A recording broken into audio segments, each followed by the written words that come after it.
Everyone on base knew something was off about the operation. Supplies were going missing. Paperwork didn't match movement. And the last officer assigned to it transferred out without explanation. Some said she asked too many questions. Others said she asked the right ones. So when Captain Elise Morgan's name came down for the assignment, there was a quiet tension in the mess hall. A few soldiers exchanged glances. One muttered, "They're throwing her to the wolves." Elise didn't flinch. 12 years in the Army had taught her that silence usually meant something was being buried. And she'd spent her career learning how to dig things up, carefully, by the book, and always with proof. When she walked into the Southern Command Logistics Unit for the first time, she didn't see chaos. She saw fear. Staff avoided eye contact. Reports were late or incomplete. Deliveries arrived without signatures. Nobody wanted to speak up, but everyone knew something wasn't right. She reviewed the mission file that night, alone in her temporary quarters. Nothing made sense. The contractor in charge, Sentry Hawk Logistics, had no prior military experience. Their contracts were redacted, and the names of the approving officers were missing from key documents. At 0300 hours, she closed the folder and stared at the ceiling. She'd been handed a problem no one wanted, but that didn't bother her. What bothered her was the growing feeling that someone didn't want this problem solved. They wanted it contained. Her first act the next morning wasn't dramatic. She walked into the warehouse, clipboard in hand, and began checking crates herself. Quietly, systematically, one by one. The fourth crate she opened was supposed to contain radio batteries. Instead, it held cold weather gear, the kind used in mountain operations, not desert training. It wasn't a simple mix-up. The labels were forged. The manifest claimed the radios were delivered and installed last week. She didn't call anyone out. She didn't raise her voice. She made a note, took a photo, and moved on. By the end of the week, she had documented 12 discrepancies across 4 shipments. All of them involved equipment that had supposedly been delivered, logged, and used, but was nowhere to be found. She brought her findings to Major Kelson, her direct superior. He didn't even open the file. He said, "I suggest you focus on getting this operation back on track, Captain. Logistics aren't perfect. Let's not create problems where there aren't any." Elise didn't argue. She just nodded, thanked him for his time, and walked out. That night, she made 2 decisions. First, she began saving digital copies of everything: reports, emails, photos. She uploaded them to a private encrypted drive not connected to her military account.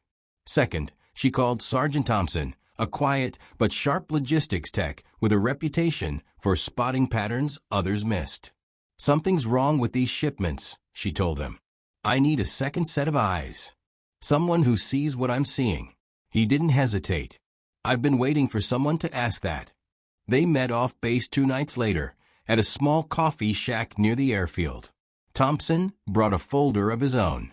It contained requisition orders that were never fulfilled, but marked complete in the system. The last page showed a fuel invoice, paid in full, for a convoy that never left the yard. Elise flipped through the papers and finally said what neither of them wanted to say out loud. "This isn't sloppiness. This is deliberate." And in that moment, Elise Morgan knew she hadn't just walked into a logistical mess. She had walked straight into a cover-up.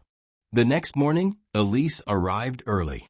The warehouse was quiet, too quiet for a Thursday. The lights were on, the trucks were parked, but the usual hum of workers checking inventory was missing.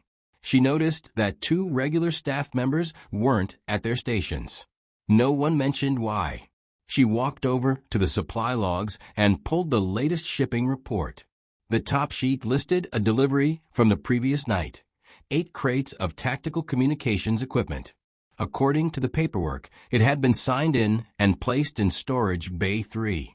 Elise walked straight to the bay. It was empty. She double-checked the bay number, then the paperwork, then the inventory sheet. All confirmed the same thing: the crates had arrived and been stored. except they hadn't. She turned and walked back, scanning the building. A forklift operator, someone she hadn't seen before, watched her carefully as she passed. He looked away the moment their eyes met. She kept walking, pretending not to notice. At her desk, she opened a new file and typed 2 words at the top: missing inventory. She added the 8 crates and cross-referenced the serial numbers from the report with the official database. All were listed as accounted for. Nothing was flagged, which meant someone had changed the logs before she even got there. That afternoon, she met Sergeant Thompson in a maintenance hangar under the pretense of checking vehicle repair records. They worked in silence, elbows deep in folders, until she leaned in and whispered, "Crates are gone, but everything says they're here."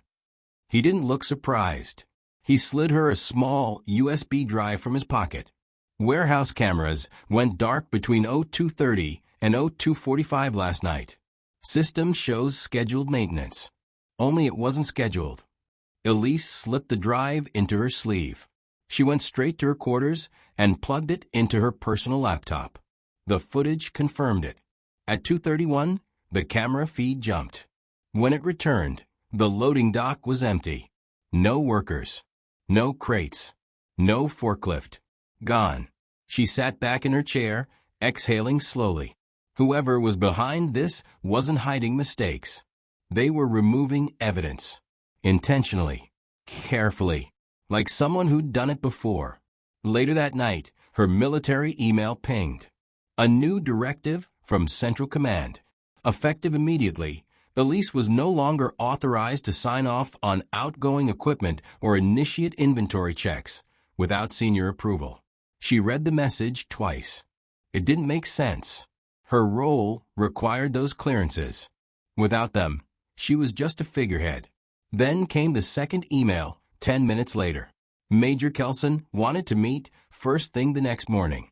Subject line: clarification on command expectations. She didn't reply.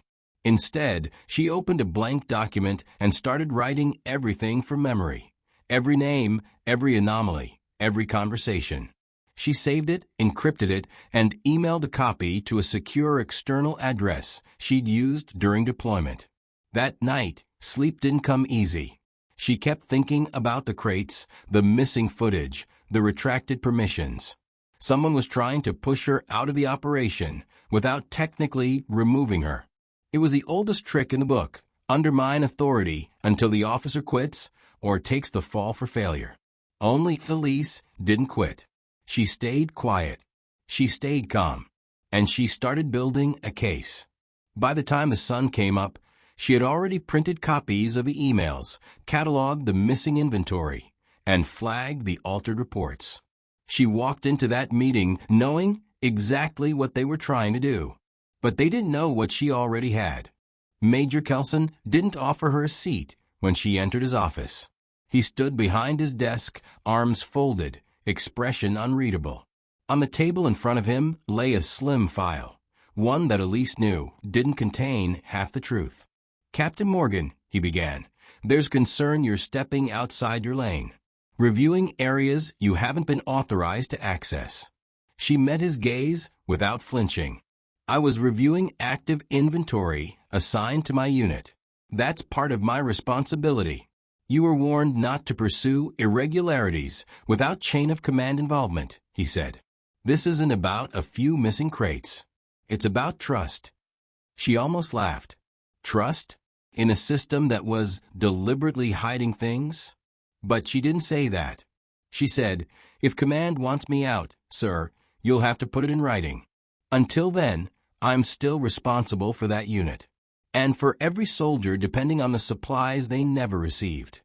He stared at her for a long second, then reached into his drawer and handed her a paper. Effective immediately, Captain Elise Morgan was reassigned to administrative duties. No field operations. No logistical oversight. She took the paper, without a word, and left the room. Back at her quarters, she paced the floor. Every step tightened her chest. This wasn't a warning anymore. It was a calculated move. They were cutting her off before she could expose them. But she had already gathered too much. The photos, the footage, the records, she just didn't have the full picture yet. That's when her phone buzzed. Unknown number. She answered without speaking. A man's voice came through, low and cautious. "Captain Morgan? You don't know me, but I used to work for Sentry Hawk. Not anymore. I saw your name in a review file. I think they're targeting you next." Her hand tightened on the phone. "Who are you?" "Call me Jack. I don't trust phones. I'll leave something for you at the North Gate. Locker 22. Tonight." He hung up. Elise stood there for a long moment, phone still pressed to her ear. Her instincts screamed trap, but her gut told her otherwise. The tone in his voice wasn't smug, it was scared. That night, long after lights out, she walked the base perimeter, quiet and unnoticed. Locker 22 was tucked behind the motor pool, rusted and half forgotten. She opened it slowly. Inside was a padded envelope. She slipped it into her coat and walked back without stopping. In her room, she locked the door, closed the blinds, and opened the envelope. Inside were printed emails, internal communications between Sentry Hawk executives and unnamed military personnel, payment authorizations, delivery confirmations for shipments that were never fulfilled. And then at the bottom of the stack, an official memo marked internal only. It listed a review of officers likely to raise compliance flags. Her name was second on the list. Suddenly, everything clicked. She wasn't just a threat. She was being tracked. Not because she made a mistake, but because she was too thorough, too clean, too inconvenient. She looked at the files spread across her desk and realized something chilling. This wasn't just corruption. It was being protected, at a level higher than anyone was admitting. And she was running out of time. At 2:14 a.m., Elisa's phone vibrated softly on the nightstand. She hesitated before answering. The number was unknown, but the voice on the other end was familiar. Sergeant Thompson. His whisper was urgent, almost breathless. "Captain, you need to see this. They're deleting files. I caught IT wiping audit trails from last month." Elisa's heart pounded. She grabbed her jacket, slipped on her boots, and told him, "Meet me at the back gate. Don't talk to anyone else." The base was silent, shrouded in darkness, as she moved quickly through the shadows. When she met Thompson, his face was pale, eyes darting nervously. He handed her a small tablet, the screen glowing faintly. "What am I looking at?" she asked. "Logs of system activity. Someone with high-level access ran a script to erase files, delivery records, inventory logs, communication records. It's not just a cover-up, it's an erasure of the truth." Elise scrolled through the data. The timeline matched the missing shipments, the empty bays, and the redacted paperwork she had uncovered earlier. "Who authorized this?" she asked. Thompson shook his head. No name attached. It was done remotely, masked behind admin privileges. Whoever did this knows the system inside out. Her mind raced. They were burying everything. The missing crates, the altered manifests, the falsified invoices, they were all being wiped clean. "You're risking a lot coming to me," she said quietly. Thompson's eyes met hers, unwavering. "I couldn't stay silent anymore. If they get away with this, others will suffer. I trust you, Captain." She nodded, her resolve hardening. "We need to secure whatever we can. Make copies of all data, even the deleted files if possible, and keep this between us." For hours, they worked in a secluded corner of the base, carefully transferring files to encrypted drives.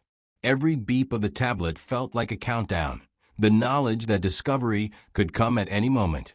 When dawn finally crept over the horizon, Elise sat back, exhausted but determined. The evidence was mounting, but so was the danger. The next day, she noticed the change immediately. Her security badge, which had granted her access to restricted areas, was deactivated without warning. When she tried to enter the logistics command center, the door remained firmly locked. Her phone rang. It was the base's IT officer, sounding nervous. Captain Morgan, I need to remind you that unauthorized access attempts will be reported immediately. Elise's jaw tightened. They were closing in. At the morning briefing, her superior officers avoided eye contact. No one mentioned the missing files or the strange deactivation of her badge. But Elise knew they were watching, waiting. She couldn't trust anyone, not yet. That evening, she met with Thompson again, this time in a quiet cafe off base. They spoke in hushed tones about next steps. Thompson handed her a small flash drive loaded with encrypted backups of deleted files. We need to get this outside the chain of command, he said.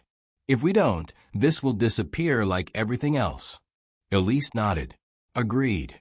I'll reach out to an old contact at the Inspector General's office. They parted with a firm handshake, each knowing the stakes had never been higher. Back in her quarters, Elise stared at the evidence spread across her desk. She realized the scope of the operation was larger than she imagined. Someone high up was orchestrating this. Someone who believed their position was untouchable. But she also knew that truth had power, and she was ready to use it, no matter the cost. In the silence of the night, as the base slept, Captain Elise Morgan made a silent vow. She would not let this corruption continue. Not on her watch. Elise knew the Inspector General's office was her last hope, a place where truth still mattered, where corruption could be exposed without fear of retaliation. She called an old contact, Lieutenant Harris, someone she trusted from a previous deployment. They arranged to meet at a neutral location, a small diner halfway between the base and the city. When she arrived, Harris was already there, scanning the room cautiously before motioning her over. You came prepared, he said quietly, nodding toward the encrypted drives she clutched tightly. I'm sitting on a powder keg, Elise replied. The entire logistics chain is compromised. Shipments never made it to the front lines.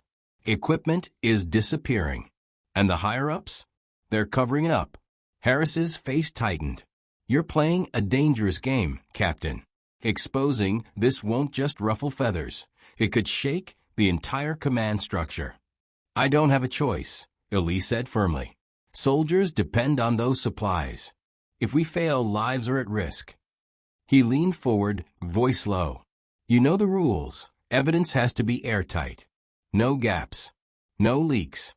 If this goes public too soon, they'll bury you first, and then the truth. Elise nodded. That's why I've been collecting everything. Emails, delivery logs, video footage, system deletions. It's all here.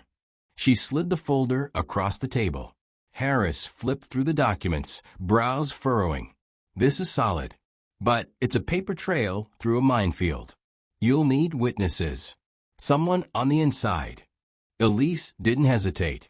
Sergeant Thompson. Harris raised an eyebrow. The logistics tech? He's reliable. As reliable as they come.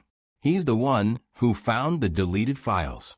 Without him, I wouldn't have a case. They spent the next hour discussing strategy, how to approach the Inspector General formally without alerting those involved in the cover-up.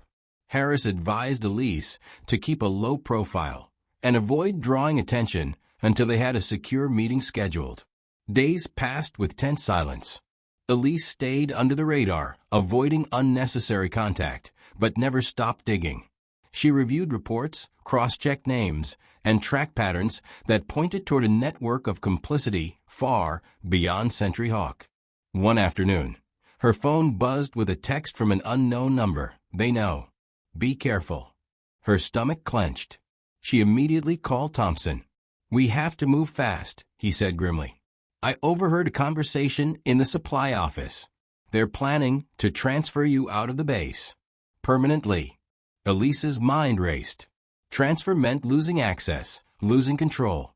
Worse, it could mean being silenced. She sent an encrypted message to Harris. Request immediate intervention. Situation critical. That evening, she packed a small bag with essentials. The risk was clear.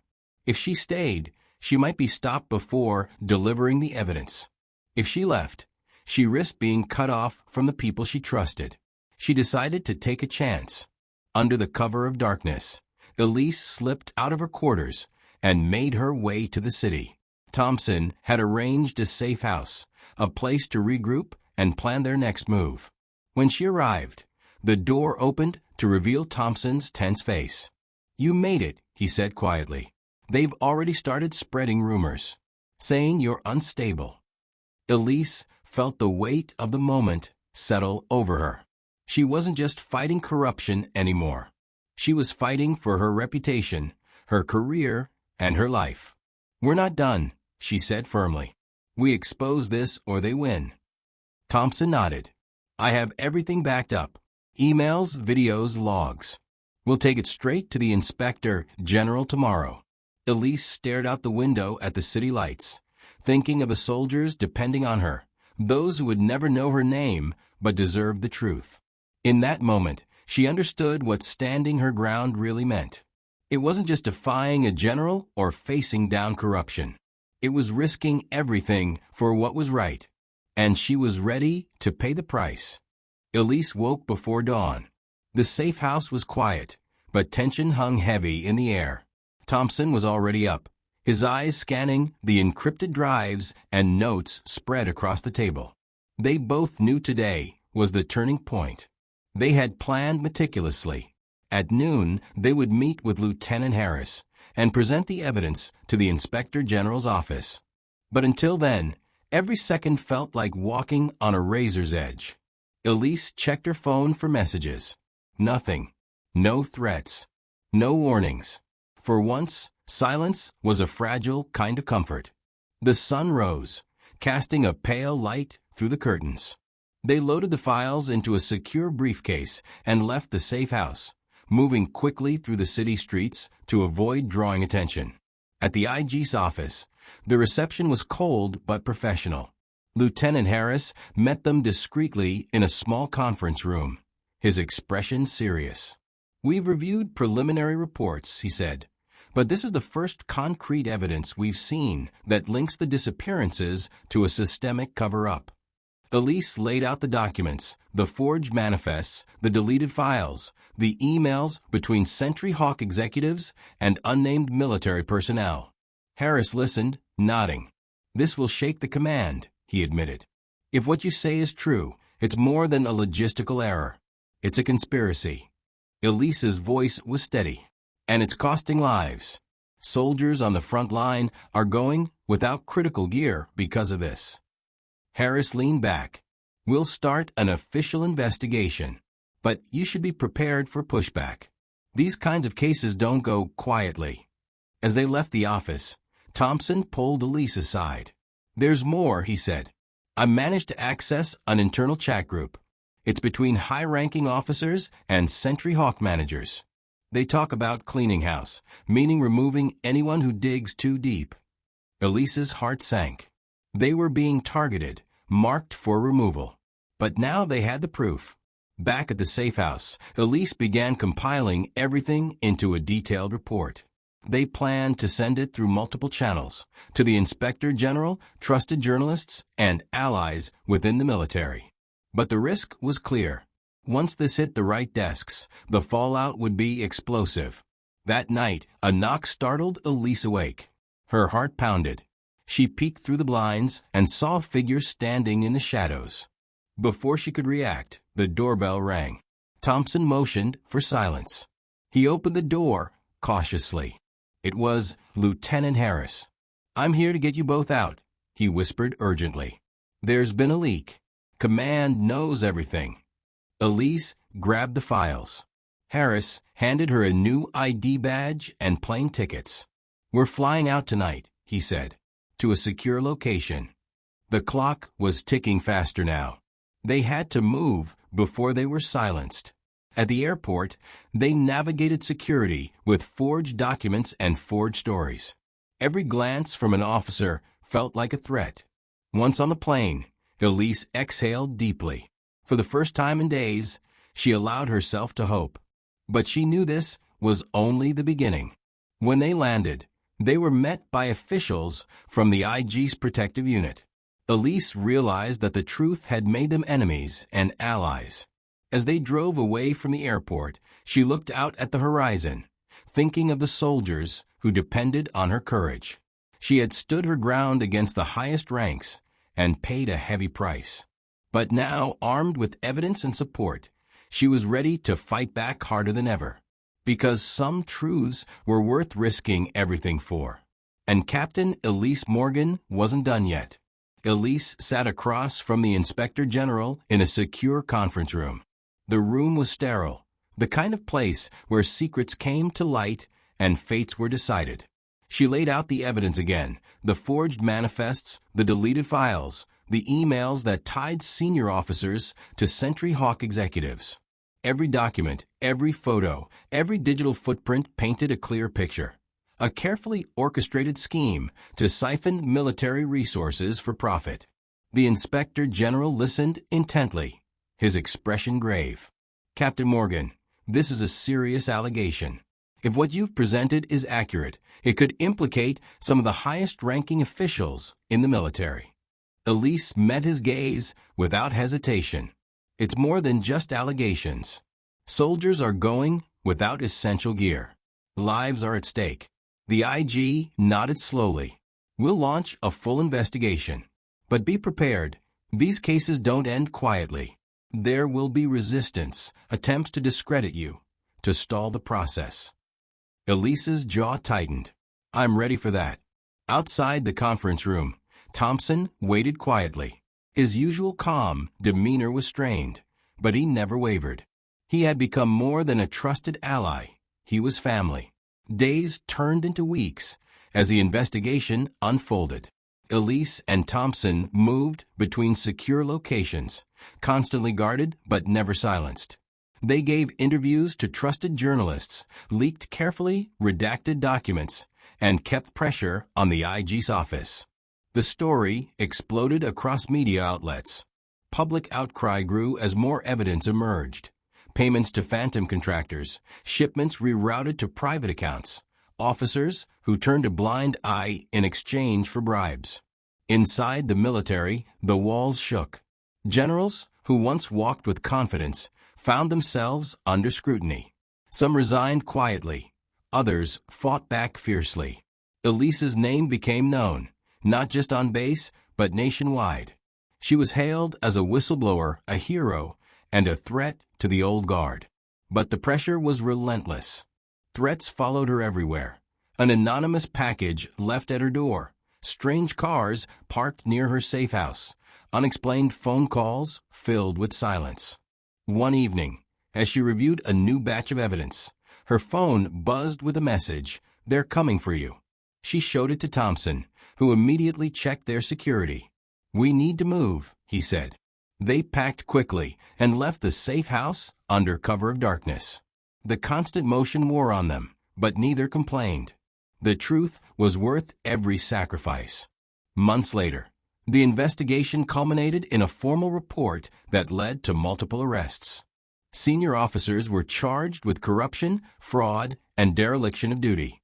Sentry Hawk executives faced criminal proceedings. The scandal rocked the military to its core. Elise stood before a congressional committee, her testimony clear and unshakable. She spoke for the soldiers who couldn't, the ones who depended on the equipment that never arrived.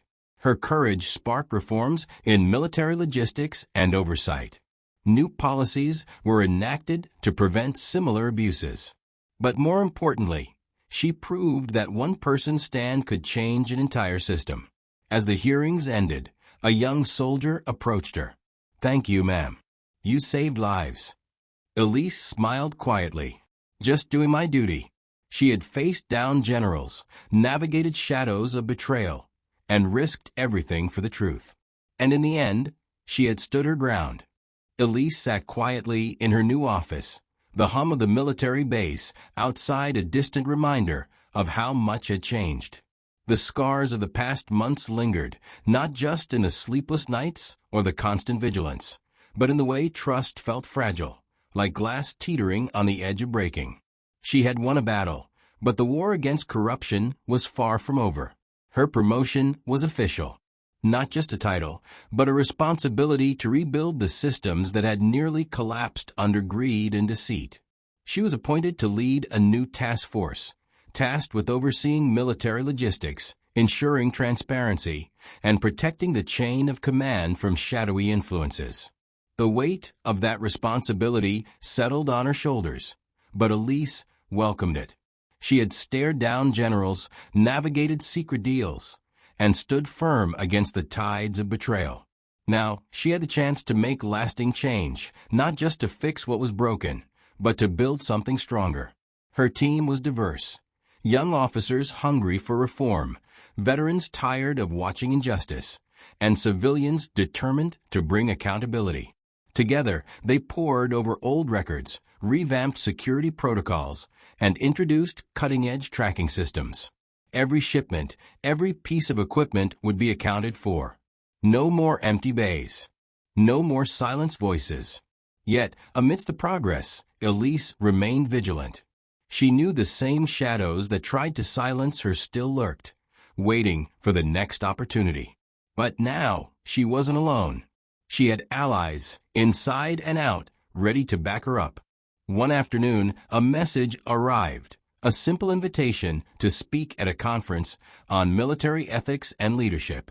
It was an acknowledgement of her courage and the impact she had made.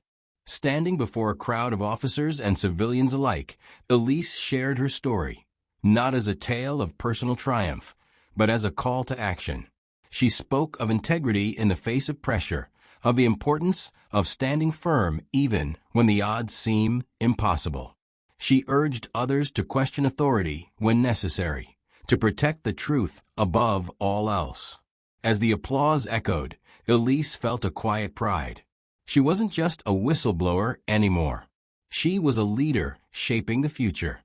Later that evening, she returned to her quarters, tired but hopeful. The world outside was still complex, still imperfect. But she had proven that one person's stand could ignite change. She looked at a framed photo on her desk, the faces of soldiers she'd never met, the ones who depended on the supplies she fought for. Their silent thanks gave her strength. Her phone buzzed. A message from Thompson. "We did good." Elise smiled, typing back, "This is just the beginning." She knew the road ahead would be long and fraught with challenges. But she was ready, because standing her ground wasn't just about a moment in a room full of generals. It was about every day after, every choice, every fight for what was right. And Captain Elise Morgan was just getting started.